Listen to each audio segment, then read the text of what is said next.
Hi friends, welcome to Chennai food.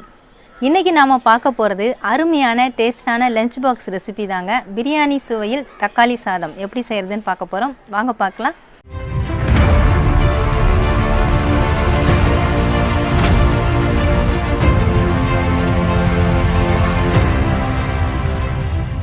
அடுப்பு on பண்ணிட்டு அடுப்புல கடாய் வச்சுக்கோங்க. நான் 2 டேபிள் ஸ்பூன் அளவுக்கு ஆயில் எடுத்துர்க்கேன். அதை இதல சேர்த்துக்கலாம்.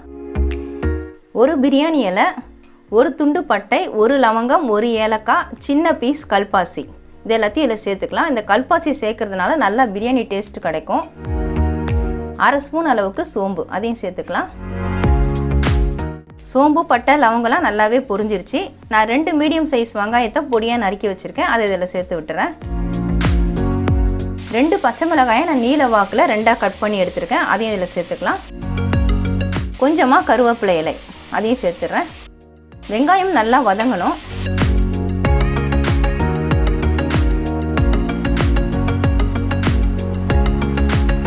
வெங்காயம் இப்போ நல்லாவே வதங்கிடுச்சு. 1 ஸ்பூன் அளவுக்கு நான் இஞ்சி பூண்டு பேஸ்ட் எடுத்திருக்கேன். அதையும் இதில் சேர்த்துடுறேன்.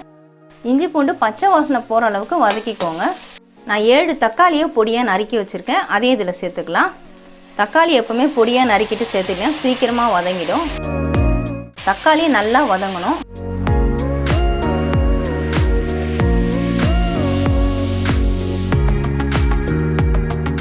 இப்போ தக்காளி நல்லாவே வதங்கிடுச்சுங்க. ஒரு 5 நிமிஷம் போல் நீங்கள் வதக்கி விடுங்க. கரண்டியில் வச்சு நல்லா மேஷ் பண்ணி வதக்கினீங்கன்னா சீக்கிரமாக வதங்கிடும். நம்ம மசாலா சேர்த்துக்கலாம். நான் 1 ஸ்பூன் அளவுக்கு ரெட் சில்லி பவுடர் எடுத்துருக்கேன். அதில் சேர்த்து விட்டுறேன்.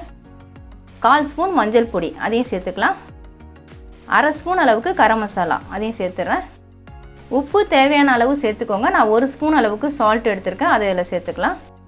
அடுப்பு சிம்மில் வச்சுட்டு மசாலா சேருங்க. எல்லாத்தையும் நல்லா கலந்து விட்டுக்கலாம். மசாலா சேர்த்துட்டு நான் நல்லா கலந்து விட்டுட்டேங்க. கொஞ்சமாக தண்ணி சேர்த்து விட்டுடலாம். மசாலாவோட அந்த வெங்காயம் தக்காளி எல்லாமே நல்லா வேகணும். நான் கொஞ்சமாக சின்ன டம்ளரில் தண்ணி எடுத்துருக்கேன். இது ஒரு 50 ml அளவுக்கு தான் இருக்கும். தண்ணியை நான் இதில் சேர்த்துறேன். தண்ணி அதிகமாக சேர்க்க வேண்டாம், கொஞ்சம் சேர்த்தா போகிறோம். நல்லா கலந்து விட்டுக்கோங்க. தண்ணி சேர்த்துட்டு நான் நல்லா கலந்து விட்டுட்டேங்க.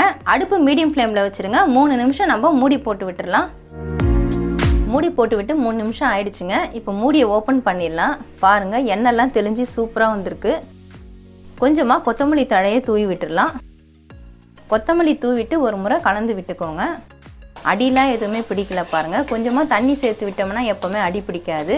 நல்லா தக்காளி வெங்காயம் எல்லாமே ரொம்பவே சாஃப்டாக நல்லா மசாலாவோட மிக்ஸ் ஆகிட்டு நமக்கு ரெடி ஆகிடும்.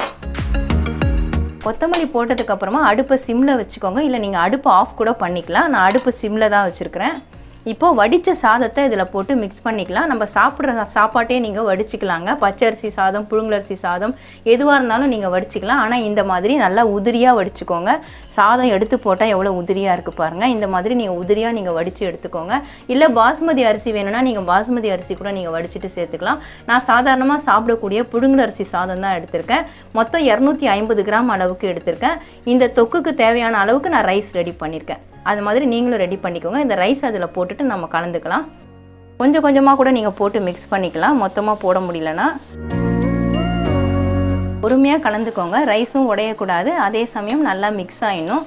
இந்த டொமேட்டோ ரைஸ் பார்த்தீங்கன்னா உங்களுக்கு பிரியாணி டேஸ்ட்டில் இருக்குங்க. சாதாரணமாக சிக்கன் பிரியாணி, மட்டன் பிரியாணி இதெல்லாம் நம்ம செஞ்சு சாப்பிடுவோம். அந்த டேஸ்ட்டில் இந்த டொமேட்டோ ரைஸ் நமக்கு கிடைக்கும். நல்ல சூப்பரான ஒரு லஞ்ச் பாக்ஸ் ரெசிபி இது. கிட்ஸுக்கெலாம் நம்ம ரெடி பண்ணி கொடுத்தா டிஃபன் பாக்ஸ் மட்டும்தாங்க வரும். ரைஸு சுத்தமாக இருக்காது.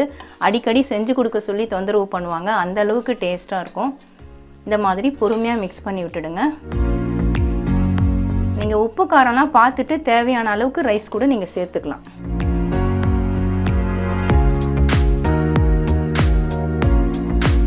அவ்வளவுதாங்க. நான் நல்லா மிக்ஸ் பண்ணிட்டேன் பாருங்கள்.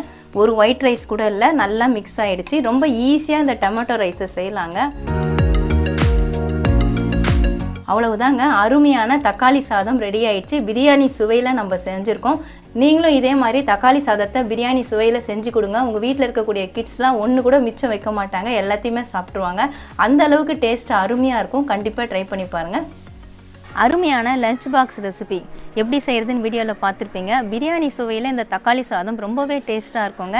நீங்கள் குழந்தைங்களுக்கு இந்த மாதிரி செஞ்சு கொடுத்தீங்கன்னா விரும்பி சாப்பிடுவாங்க. கண்டிப்பாக ட்ரை பண்ணி பாருங்கள். உங்களுக்கு இந்த வீடியோ பிடிச்சிருந்தா லைக் பண்ணுங்கள், ஷேர் பண்ணுங்கள், சப்ஸ்கிரைப் பண்ணுங்கள். சப்ஸ்கிரைப் பண்ணவங்க மறக்காமல் பெல் பட்டனை கிளிக் பண்ணுங்கள்.